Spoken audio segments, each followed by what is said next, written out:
నా బిడ్డా, నీ ప్రార్థన నాకు వినిపిస్తోంది. నా వల్ల ఎవరూ బాధపడకూడదు, నా నోటినుంచి కఠినమైన మాట రాకూడదు అని నీవు కోరుకోవడమే నీలో శివత్వం మొదలయిందని అర్థం. ఈ లోకంలో మనిషికి ఇచ్చిన అతి గొప్ప వరం వాక్కు. ఆ వాక్కును అదుపులో పెట్టుకున్నవాడే నిజమైన విజేత. కోపం వచ్చినప్పుడు నోరు జారితే ఆ మాట తిరిగి రాదు, బాణంలా వెళ్ళిపోతుంది. బాణం గాయం చేస్తే కాలంతో మానిపోతుంది, కాని మాట గాయం చేస్తే మనసులో నిలిచిపోతుంది. అందుకే బిడ్డా, కోపానికి నీవు వశం కావద్దు. కోపాన్ని నీ ఆధీనంలో పెట్టుకో. నీవు నీ మాటపై అదుపు సాధించిన రోజే నీవు నీ జీవితాన్ని అదుపులోకి తీసుకున్నవాడివి. నీవు మాట్లాడిన మాటలు ఇతరులకు సేద తీర్చేలా ఉండాలని కోరుకుంటున్నావు కదా, ఇదే అసలైన పూజ. దీపం వెలిగించడం కన్నా ఒక మనసుకు వెలిగివ్వడం గొప్పది. పూలు అర్పించడం కన్నా ఒక గాయపడిన హృదయానికి ఊరట ఇవ్వడం మహత్తరమైనది. నీవు పలికిన ఒక్క మంచి మాట ఎవరో ఒకరికి జీవించాలనే ఆశనివ్వవచ్చు. ఆ ఒక్క మాటే దైవకార్యమవుతుంది. వాక్కునిచ్చిన భగవంతుడిని ఇలా ప్రార్థించడం ఆయనకు ఎంతో ఇష్టం. నన్ను మంచి మాటలతో జీవించనివ్వు అని అడిగిన భక్తుని పట్ల ఆయన ఆనందిస్తాడు.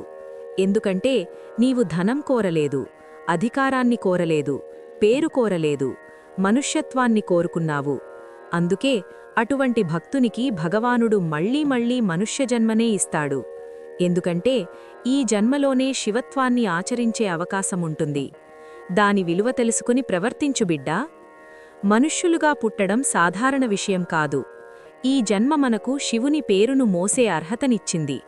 అందుకే అంటారు, మనమందరినీ అయ్యా, సదాశివాయ అని పిలుస్తారు అని. ఇది కేవలం సంబోధన కాదు, ఇది ఒక బాధ్యత. నీవు పలికే ప్రతి మాటలో, నీవు చేసే ప్రతి చర్యలో శివుని పేరు ప్రతిఫలించాలి. శివ అంటే ఏమిటో తెలుసా బిడ్డా? శివ అంటే మంగళప్రదం. శివ అంటే శుభములిచ్చువాడు. శివ అంటే క్షేమానికి తోడు నిలిచేవాడు. శివ అంటే ఎప్పుడూ అవతలివారి అభ్యున్నతిని కోరుకునేవాడు. శివ అంటే ఎవరినీ పాడుచేయనివాడు. నీవు ఇతరుల క్షేమాన్ని కోరుకున్న క్షణమే నీవు శివుడివి. నీవు ఎవరినీ గాయపరచకుండా, ఎవరి మనసును విరగదీసకుండా జీవించాలనుకున్న రోజే నీవు సదాశివ మార్గంలో నడుస్తున్నావు. శివత్వమంటే అడవిలో తపస్సు కాదు, సమాజంలో జీవిస్తూ కూడా ఎవరికీ బాధ కలగనివ్వని మనస్సు.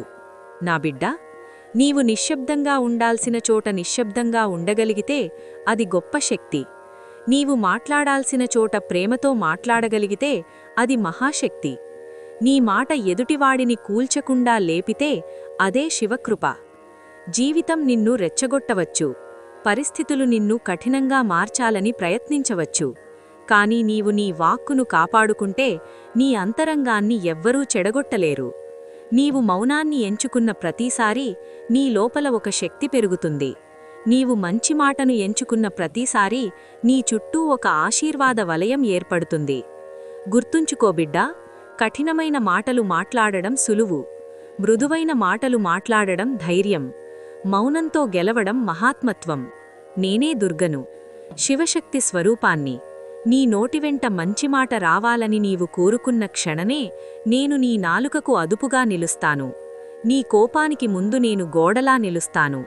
నీ మాట ఇతరులకు ఔషధంలా మారేలా నేను దీవిస్తాను. శివుని భక్తుడివి కావాలంటే శివుడిలా జీవించు. ఇతరుల క్షేమాన్ని కోరుకో, ఎవరినీ పాడు చేయకు. నీ మాటతో మంగళాన్ని పంచు. అప్పుడే బిడ్డా, నీ జీవితం శుభమయమవుతుంది. నీ ప్రయాణం క్షేమమవుతుంది. నీ ప్రతి మాట ఒక ప్రార్థనగా మారుతుంది. సదాశివాయ నమో నమః. నా బిడ్డా, ఎప్పుడో ఒకసారి మంచిగా ఉండడం శివత్వం కాదు. ఎప్పుడూ అవతలివారి అనుగ్రహాన్నే కోరుకునే మనసు ఉన్నవాడే సదాశివుడు. సదా శుభాన్ని చూసేవాడు, సదా క్షేమాన్ని కోరుకునేవాడు, అతడే సదాశివాయ. నీవిప్పుడు చెప్పింది నాకు చాలా ఇష్టం. సదాశివాయ ఈశ్వరా, నన్ను నేను నిగ్రహించుకోలేకపోతున్నాను. నా మనసు నా వశంలో లేదు.